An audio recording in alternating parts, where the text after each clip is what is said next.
The White House alerted Congress on Thursday that the U.S. is now essentially at war with Latin America's drug cartels, issuing a memo that declares cartel members to be unlawful enemy combatants subject to the full force of the U.S. military. The memo seeks to cement President Trump's ability to use executive wartime powers against narco-traffickers, providing the legal justification for expanded military operations in the region. I'll have those details.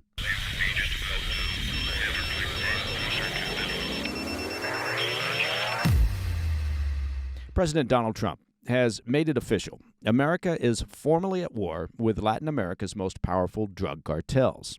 In a memo sent to Congress on Thursday, the Trump administration said they had determined that the U.S. is now, quote, in a non-international armed conflict with the region's narco-traffickers, declaring cartel members to be unlawful combatants subject to the full wrath of the American military. That's according to a report from Fox News. The order builds on aggressive actions taken by the administration earlier this year, such as designating Latin American cartels and gangs as international terrorist organizations. It marks an unprecedented assertion of presidential war powers that will give the White House even more latitude to carry out military operations against the cartels. The memo says President Trump has already directed the Pentagon to, quote, conduct operations against them pursuant to the law of armed conflict, end quote. It also serves to bolster Trump's legal justification for recent military strikes in the Caribbean on drug smuggling boats used by narco-terrorists that first began in early September, which have been heavily criticized by congressional Democrats as an abuse of Trump's executive powers.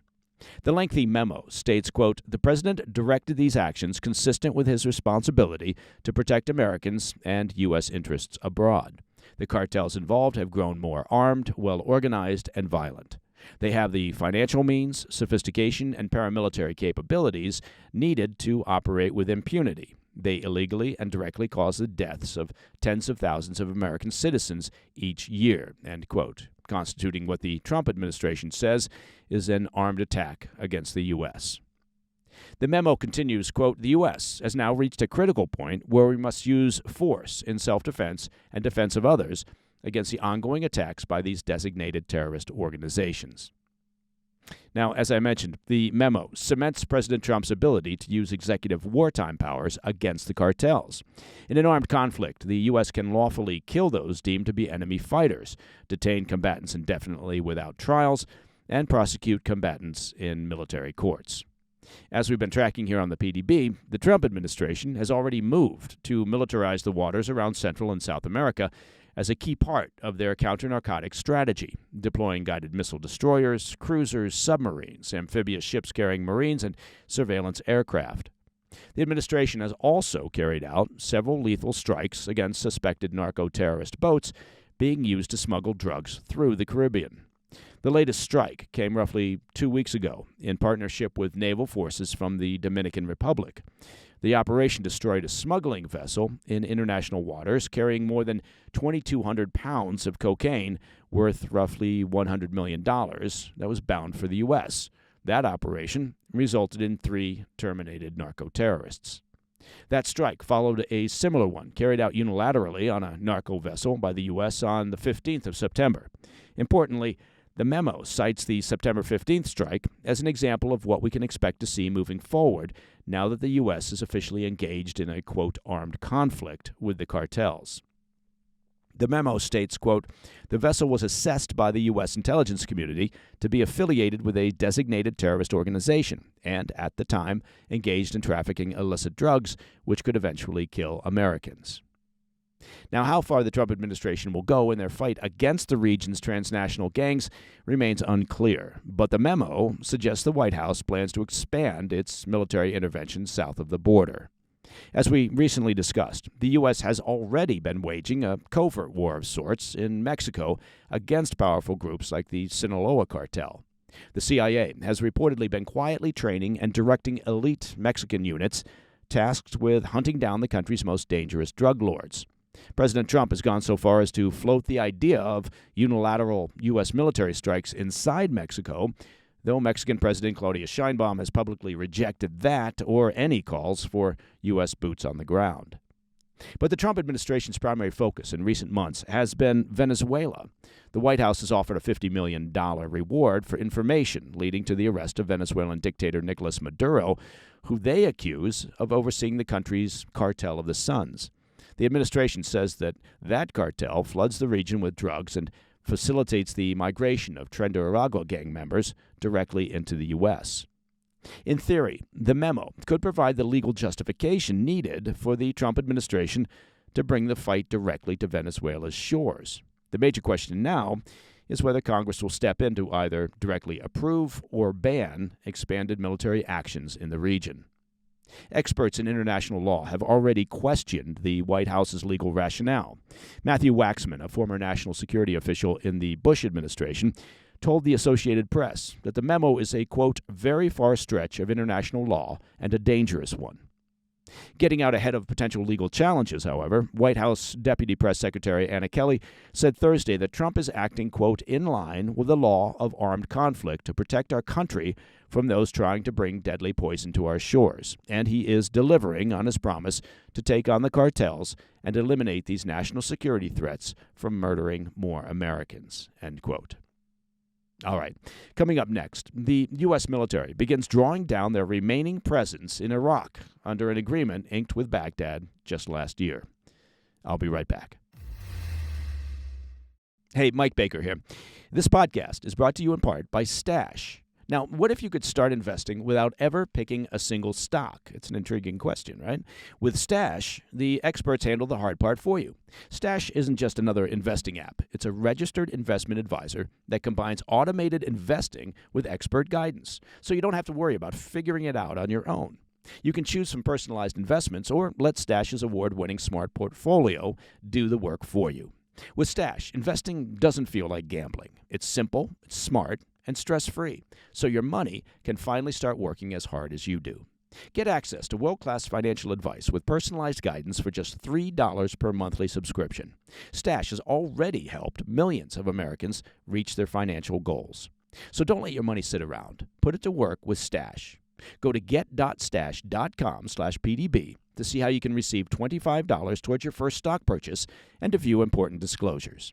That's get.stash.com/PDB. It's a paid non-client endorsement, not representative of all clients and not a guarantee. Investment advisory services offered by Stash Investments, LLC, an SEC-registered investment advisor. Investing involves risk. Offer is subject to terms and conditions. Welcome back to the PDB Afternoon Bulletin. We turn to some major news regarding American counterterrorism operations in the Middle East, where the U.S. military is officially beginning to withdraw the majority of its forces from Iraq, essentially ending the U.S. two-decade-long presence in the country. Officials with the Pentagon announced Wednesday that the U.S. military has already begun drawing down its mission in Iraq under an agreement that was inked with Baghdad last year. As part of that process, an American-led coalition fighting the Islamic State terrorist group will pass the baton, so to speak, to their Iraqi partners, who will now command efforts to eliminate the remnants of ISIS still operating inside their country. That's according to a report from the Military Times. In a statement, Pentagon spokesman Sean Parnell said, quote, "This reduction reflects our combined success in fighting ISIS and marks an effort to transition to a lasting U.S.-Iraq security partnership in accordance with U.S. national interests, the Iraqi Constitution, and the U.S.-Iraq Strategic Framework Agreement. This partnership will support U.S. and Iraqi security and strengthens Iraq's ability to realize economic development, foreign investment, and regional leadership," end quote. Parnell added that the Pentagon will maintain close coordination with their counterparts in Iraq to ensure a smooth and responsible transition. As a reminder, last fall, following 6 months of tense negotiations between U.S. and Iraqi leaders, the Pentagon said they would begin drawing down U.S.-led coalition forces from Iraq by September of this year, a withdrawal they intend to complete by the end of 2026. Iraqi Prime Minister Mohammed al-Sudani first initiated the negotiations back in January of 2024 in response to increasing rocket and drone attacks on U.S. forces in Iraq by Iran-backed militias. At the time, those attacks had resulted in the deaths of 3 American troops and left dozens more wounded. In retaliation, the U.S. conducted several rounds of airstrikes, which further complicated Baghdad's efforts to stabilize the country after decades of conflict and prompted al-Sudani to request America's exit. So with that in mind, what can we expect to see over the coming months?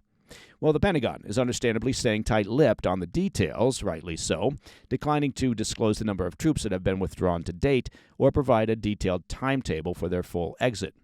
Currently, the U.S. maintains roughly 2,500 troops in Iraq and 900 more in neighboring Syria as part of a coalition initially formed in 2014 to combat the Islamic State.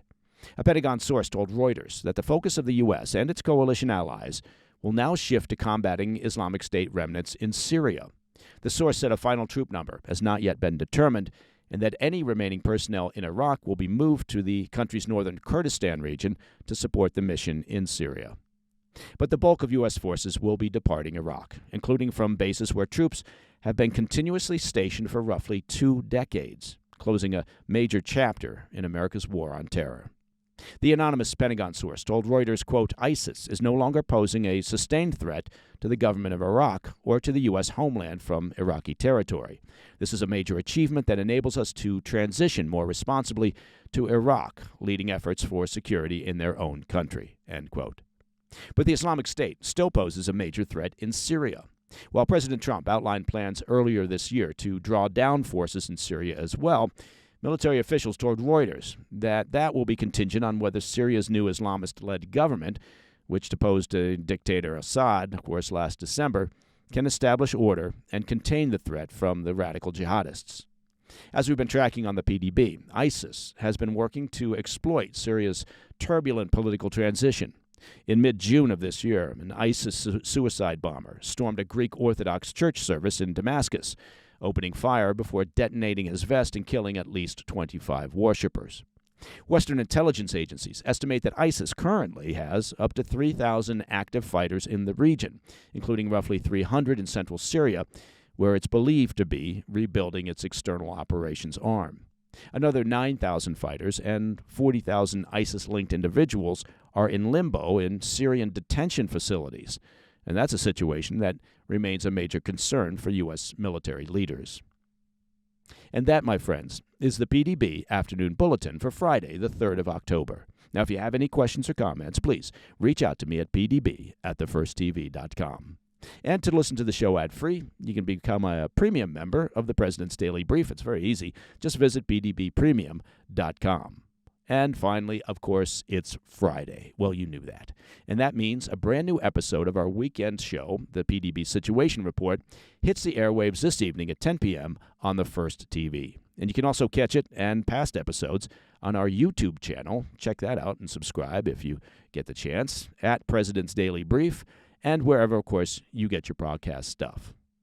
I'm Mike Baker, and I'll be back over the weekend with the PDB Situation Report. Until then, stay informed, stay safe, stay cool. Hey, Mike Baker here. I want to take just a moment of your time to talk about my very favorite purveyor of steaks and beef, and that, of course, would be the great company Cartels Beef.